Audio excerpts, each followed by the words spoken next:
Hi, I'm River Turbeg. I'm the founder of Hack Partners, the company behind the Hack Train movement. So over the next 5 years, the UK rail industry will be spending £48 billion on investment in the railway to improve services across the network. What that money won't be solving is around customer experience challenges around seamless ticketing, on-demand responsive travel, and the like. So that cash is mainly focused more around the infrastructure, not the passenger and our experiences today. Having said that, better stations, faster trains, etc., will be enabled through that investment that's coming in. It's just the journey experience itself may not be quite as improved as a result.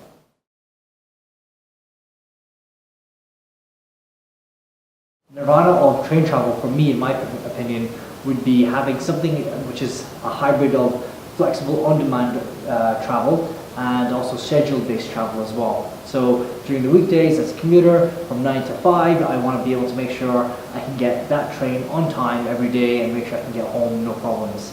But then as a leisure traveler or as a business traveler, where I'm a little bit more flexible, I want to be able to just call on a train when I need one and go to the station, it pick me up and then drop me off without me having to worry about getting there at the right time, waiting around. There are a lot of obstacles to realise this ambition right now. One being the rail network is very much at capacity. We're running over capacity in some ways, in my opinion.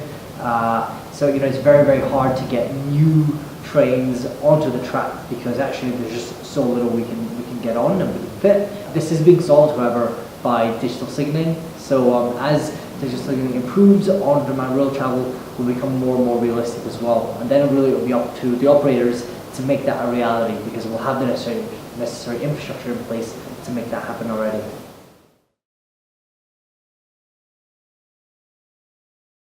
So we've got quite a lot of projects that came out of last year's Hack Train that are now being utilised by the industry. And one that I like the most probably is a challenge we received from the ORR, the Office of Rail and Road.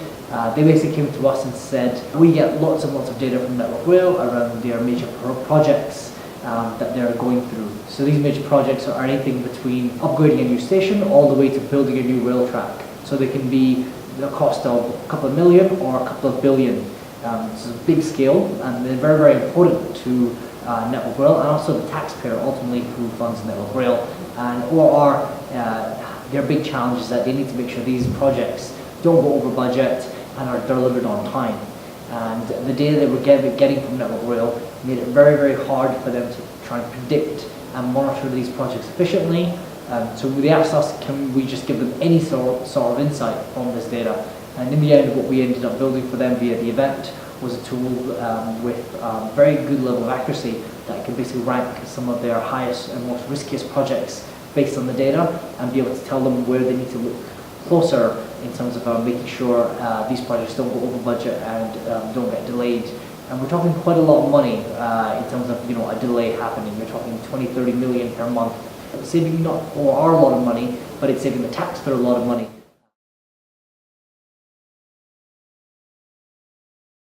So this year we've got quite a lot of different organisations coming together for our Hack Train Intertrans and Hack Train 5 as well. The train operators as such I'm most excited to see are probably going to be the Swiss and the people at Hong Kong as well. MTR, obviously, they're one of the best rail operators in the world.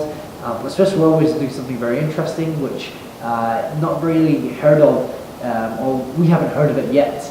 But they basically got a mandate by 2019 to have the most technologically advanced station on the entire planet. So they're looking at everything from autonomous vehicles for car parking and the like, to having stations that are personalised to our own requirements, etc. as well. So quite fascinating to see how they present some of that.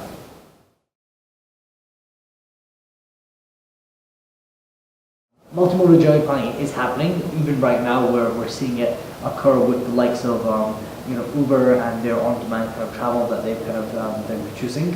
For the rail operators, it's extremely important that we integrate and connect with these entities as much as possible.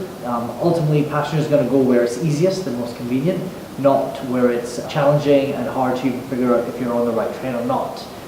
So we need to better work with these type of organizations that are enabling multimodal journey planning and we need to enable it ourselves, and we also need to be one of the entities that other people collaborate with. What I've noticed actually quite a lot happening in the past is train operators working with other entities to solve that problem, but not enough of train operators leading it. So for the other industries to work with us to kind of solve the problem. So I would love for the rail industry to be more of a leader in this space as opposed to a follower.